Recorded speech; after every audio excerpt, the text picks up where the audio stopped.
Grappler. Tuesdays, we talk a little wrestling, and that's why Tony is in studio with us, Tony Hager here, to give us what happened and the scoop on what went down last weekend, especially because this was a big deal last week. Yeah, this is the biggest tournament leading up to the state wrestling tournament, possibly the biggest tournament, individual tournament for the year. Ed Winger Classic at Urbandale. And we're talking about powerhouses going up against each other. Yeah, Valley, Bettendorf, Southeast Polk, Johnson, Waukee, all really got a really good solid lineup, and it's kind of been interesting to see who's going to emerge as that individual state tournament champ, and I think we found some answers this weekend with Valley beating Southeast Polk.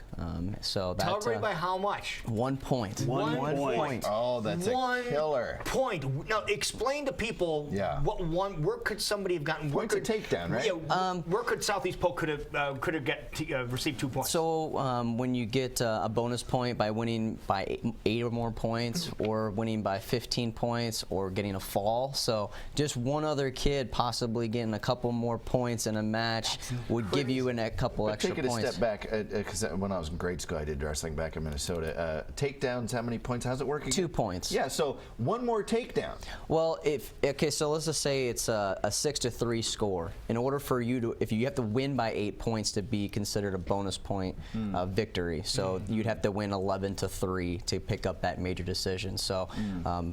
Decisions are for team points are 3, bonus are 4, and techs are 5, and falls are 6. So little points like that. Here and there. Yeah, they do add up. Valley was out a couple ranked wrestlers as well, so I think they might have emerged as the one of the favorites going in to the 3A state title, the individual. The dual state championship that happens on Wednesdays, that is going to be, I think, Southeast Polk's to lose right now. They've beaten Fort Dodge, they've beaten Valley, so moving on to individual results here. Let's take a look. Results here. Yeah, I mean, Cade DeVos started the tournament out for Waukee. He's just really a young talent that is very impressive. He was up quite a bit on Nick Oldham during this match, and he actually had to bow out for an injury default late in the period. So what I've been told is Oldham is going to be good to go for the rest of the year. So just kind of an unfortunate thing. It was more of a precautionary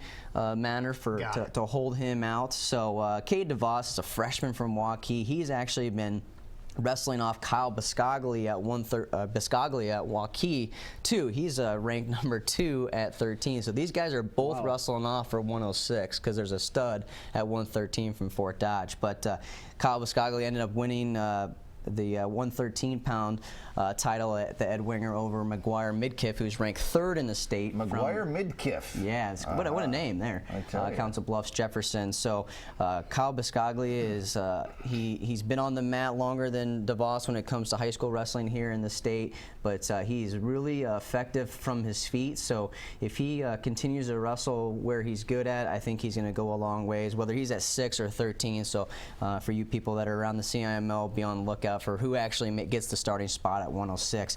120, Jack Wagner from Bettendorf, powerhouse school. He's going to Iowa next year. He defeated Zach Price. We've got a battle between number 1 and number 3 there. Harlan Steffenmeister? Yeah, Steffensmeyer.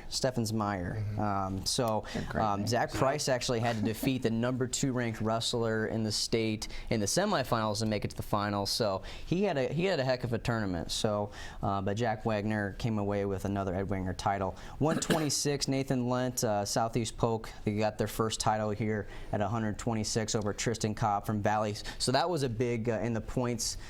For Southeast Polk, I think they picked up a lot of points getting that guy on the award stand at 126.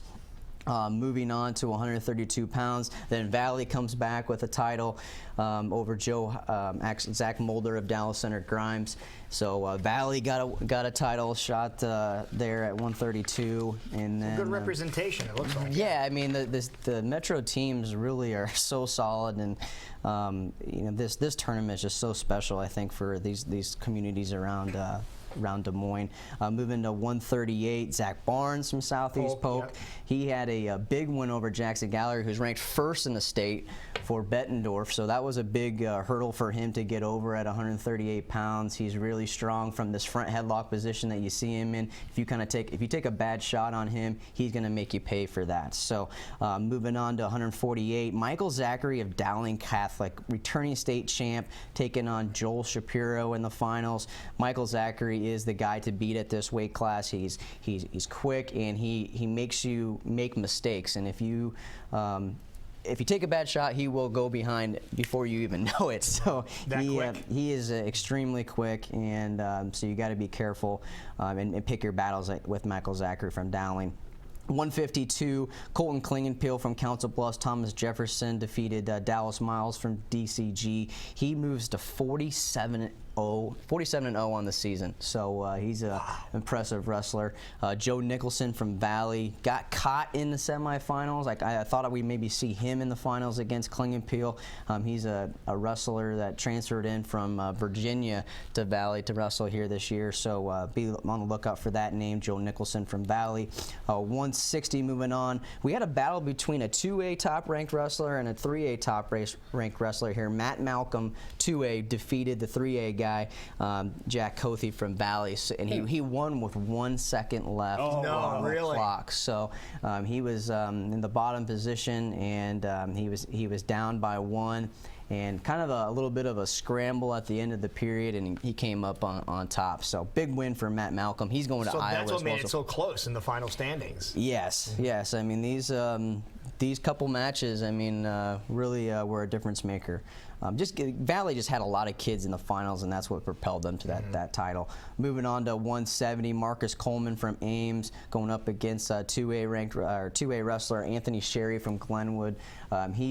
Sherry is highly sought after. He wrestles a lot of freestyle wrestling, and I think Coleman just has a little bit too much for him. He got a takedown in the first period, and that was the difference maker in the whole match. He controlled it after there. Not a whole lot of points were scored in this match, but this first takedown here in this first period was a difference maker at 170. Moving on to 182. Cadence Hour of Dowling Catholic defeated Cole Bennett. These are two wrestlers that are lower in the rankings, but I think they made a little bit of a name for themselves here at the Ed Winger Classic. So I believe they're ranked 7th in their respective classes, 3A and 2A. Moving on to 195, Donovan Doyle from Iowa City West, number 2 ranked wrestler at 195, defeated Jacob Zachary from Dowling Catholic.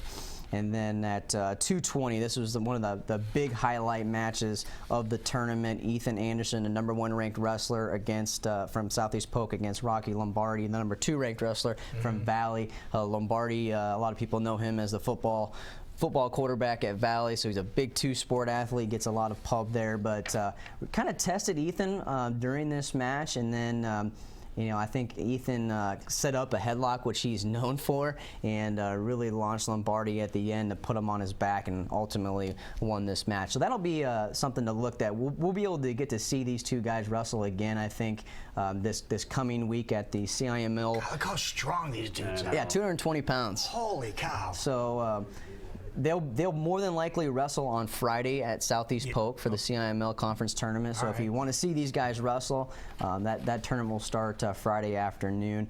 And then 285, Daniel Ramirez, number 7th ranked wrestler in the state, upset Max Epperlingding from Bettendorf. So that was probably the biggest upset of the weekend. Where was Max ranked? Max was 2nd. 2nd? So Dan was 7th. So that was a big difference maker when we're watching the team scores, and if Dan would have gotten a major decision here, they would have actually won the team title for Southeast Polk. So at this point, I don't think the coaches even knew that it was coming down to that, because they were so far out of it, but they picked up so many points in the 3rd and 4th in the finals place-winning matches. So they kind of were shocked when they saw the final scores. I talked to the coaches after, like, wow, we picked up a lot of ground. So maybe some extra confidence, I guess, for those coaches to push those guys. Hey, you're right here with Valley, and it's Southeast Polk. So I mean, they're these coaches know what they're doing. They're gonna go Multiple toe-to-toe. state titles. They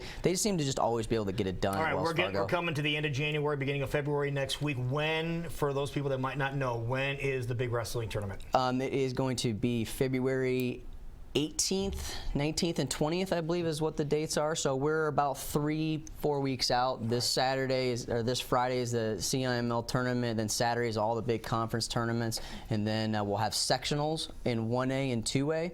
And if you get first or second in sectionals, you will move on to districts, and then that's when 3A. They don't have a sectional tournament to go, so you got to win top two in that 1A, 2A class. So then it's districts, then it's the state wrestling tournament. Now, if you want to follow along with anything wrestling-wise, this is how you do so. iawrestle.com. iawrestle.com. And do you have anything coming out later on today? Tonight, actually, we have the #1 ranked team, Don Bosco, against the #2 ranked Lisbon. We'll have a live stream on IA Wrestle tonight at 7 o'clock from Cornell College here in the state. Yeah. From Cornell? That's where I went to school. Yep, there you go. That's You're going to have to tune in. I'm going to have to. There you go. Cool. Excellent. Well done. It is